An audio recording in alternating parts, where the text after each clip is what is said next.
Botafogo 2, Fluminense 0. Isso aqui é a análise Pocket e hoje vai ser Pocket mesmo. Enfim, o Fluminense perdeu a primeira partida sob o comando do Renato Gaúcho. Eu já estou de casa, são já 4h10 da manhã. Você deixa o seu like aí embaixo, se inscreve aqui no canal. Não conseguimos gravar lá ainda do estádio, né? Eu sempre gosto de gravar do estádio, até para ter um registro ali no geral, porque fazemos todos os jogos do estádio. Mas dessa vez não consegui porque a equipe de comunicação do Botafogo não permitiu que a gente ficasse lá mais muito tempo na tribuna, né? Mas vamos lá. O que dizer sobre esse jogo? Eu normalmente gosto de começar falando um pouquinho da minha impressão geral, assim, sobre o jogo. E a impressão geral que eu tive desse jogo foi a pior possível, cara. Porque a impressão geral que eu tive desse jogo foi que eu revi o jogo contra a Fortaleza. Eu tava lá no Castelão e as atitudes foram iguaizinhas em tudo, exceto com o fato de que eu cheguei em casa e o treinador foi demitido. Com o Renato Gaúcho agora, obviamente, isso não era uma opção. A postura em campo foi igual, um time frouxo, assim, que não conseguia reter a bola no primeiro tempo, dominava e tinha que se livrar da bola, e o adversário pressionava, enfim, era um time que não finalizava, e isso tudo a gente viu contra o Botafogo. A diferença é que lá era a estreia de um Brasileirão depois de muito tempo treinando, quer dizer, isso foi igual, né? Mas era um treinador que a gente claramente sabia que o elenco já não estava mais fechado com ele. E não ia correr 10% a mais, tanto que o treinador foi demitido logo assim que eu cheguei lá na casa onde a gente estava. O jogo de hoje não foi isso. O jogo contra o Botafogo não foi isso. O jogo do Botafogo foi de um time que ficou treinando a semana toda, um time que foi pra Argentina, perdeu e estava insatisfeito, e um time que ficou treinando na semana toda e que estava satisfeito. O Botafogo foi melhor porque botou 2 centroavantes, adiantou. Eu vi muita gente falando que talvez se o Botafogo jogasse um 4-2-4, um 4-4-2, e não foi. O Botafogo jogou num 4-2-4.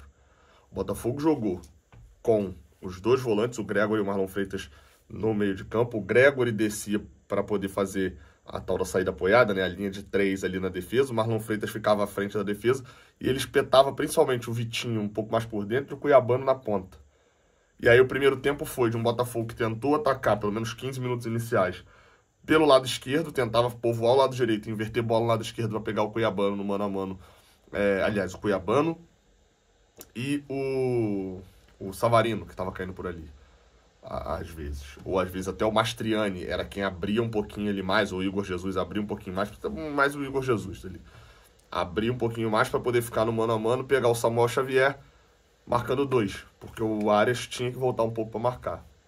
Acertamos isso, beleza. O Botafogo começou a fazer linha de 5 na frente. Os 4 atacantes mais o Cuiabano. E foi imprensando a zaga do Fluminense para trás. E aí o que você fala se você faz uma análise positiva disso? O Botafogo vai dar espaço.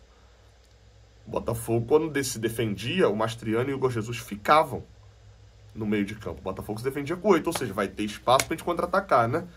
Teve. O Fluminense teve espaço para jogar. O Botafogo teve um físico muito bom. De fato, corria bastante para recompor, mas rapidamente o Botafogo teve que parar com a estratégia de fazer falta para o Fluminense no contra-atacar, porque eles tomaram muito amarelo. Tomaram 2, 3 amarelos. Acho que o Gregory tomou amarelo, o Cuiabano tomou amarelo. Um dos zagueiros tomou amarelo também não demorou muito. E o Botafogo não tinha mais estratégia. E ainda assim o Fluminense não conseguiu contra-atacar, cara. Era um time desorganizado. E que aí, falando do Fluminense, né, e da estratégia feita pro jogo, acho que para um jogo que é muito físico, um jogo que você provavelmente não vai ter a bola, um jogo que teu objetivo é um contra-ataque rápido, mas quando contra-atacar, você tem que ser efetivo, porque você sabe que o outro time vai recontra-atacar, né, que é a forma como eu falo. O Ganso não cabia para esse jogo. Foram 5 dias analisando e o Ganso fisicamente não entregou nada nessa partida, gente. Nada. A ponto de eu olhar e falar bem assim, ó, o Lima, que eu não gosto jogando nessa posição, funcionaria mais do que o Ganso, que pelo menos ele marcaria. A ponto de eu olhar e falar, hoje era um jogo pro Nonato. Bernal, Martinelli e Nonato. Inverte o tripé, né? Normalmente o Fluminense joga com 2 e 1 à frente. 2 volantes e 1 meia. Inverte esse tripé para Bernal, Martinelli e Nonato. Você passa a povoar um pouquinho mais o meio de campo. Centraliza o Arias quando é necessário. Abre o Canóbio na ponta. Você tem profundidade. Mas o Fluminense não fez nada disso. O Fluminense tinha Um a menos no meio campo e era um a menos no ataque, porque por várias vezes o Ganso estava na área para o Germancano abrir pela ponta direita. Isso aconteceu mais no segundo tempo.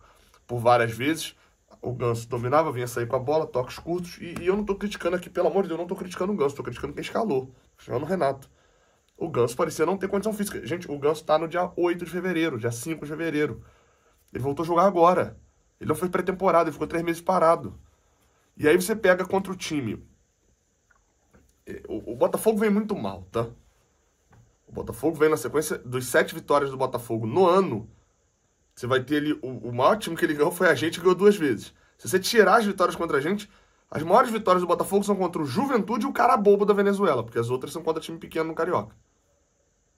O Botafogo vem muito mal. O Botafogo está sob um seríssimo risco na Sul-Americana. O Botafogo, se perdesse... Isso eu não vi ninguém falando isso, tá? Acho que só o Fio falou isso lá no jornal. Se o Botafogo perdesse esse jogo, não sei como é que terminou exatamente a rodada, mas num determinado momento do campeonato... Tô até abrindo aqui a tabela, tá? Porque eu quero ver isso aqui confirmado mesmo. Em determinado momento da rodada, se o Botafogo perdesse esse jogo, ó, o Botafogo ganhou foi a 8, teria 5, ele estaria no Z4. O Botafogo teria 0, menos 1. Se o Botafogo perdesse esse jogo por 1-0 para o Fluminense, ele estaria por 1 gol de saldo de ir pro Z4. Se ele perdesse por 2 gols de saldo, ele estaria na zona de rebaixamento. Ainda assim, se tem uma crítica que você não pode fazer ao Botafogo é de não ser um time intenso. No gramado sintético, era fato que esse jogo seria intenso. Era um fato que esse jogo seria de dinamismo. E aí, a única hipótese que eu acho é que o Renato Gaúcho achou que ele fosse controlar o jogo botando o Ganso em campo. Porque no dinamismo o Ganso não ia ajudar e não ajudou no primeiro tempo inteiro. E o primeiro tempo era para ter sido muito mais do que apenas 1-0. O Botafogo desperdiçou oportunidades. O Fábio fez grandes defesas. Pelo menos 2 defesaças do Fábio no primeiro tempo. Pelo menos 2 defesaças. E eu poderia aqui agora ir elencando jogadores para começar a bater em como o Ignacio tentou entregar o jogo no primeiro tempo, como o Freitas conseguiu alguns passos bizarros, conseguiu alguns bons, show de bola, mas como mostra que é um zagueiro que tem suas limitações. Poderia falar do Germancano, que não fez gol de novo, e no primeiro tempo especificamente teve uma chance. A chance que ele tem de cabeça ele está impedido, tá? Mas ele perde ainda assim. No segundo tempo que ele acabou tendo uma chancezinha. Eu poderia bater algum jogador, como o John Arias recebia a bola, estava muito isolado, mas ainda assim não fazia o que a gente espera. Quando eu venho para cá e falo que o John Arias é o melhor jogador do Brasil, e hoje nesse momento para mim ele não é, as atuações recentes dele não são do melhor jogador do Brasil, e isso para mim é algo que muda semana a semana, sei lá. O Arias não fez algo de diferente dentro desse jogo. E aí vai para uma partida ruim do Martinelli também, porque estava estourando muita coisa em cima dele e do Bernal, e ele não lidou bem com isso, errou passes. O Fluminense foi um time que não soube atacar. E aí no segundo tempo passa a imagem de que o Fluminense melhorou. Renato não mexeu e o Fluminense melhorou. Não melhorou.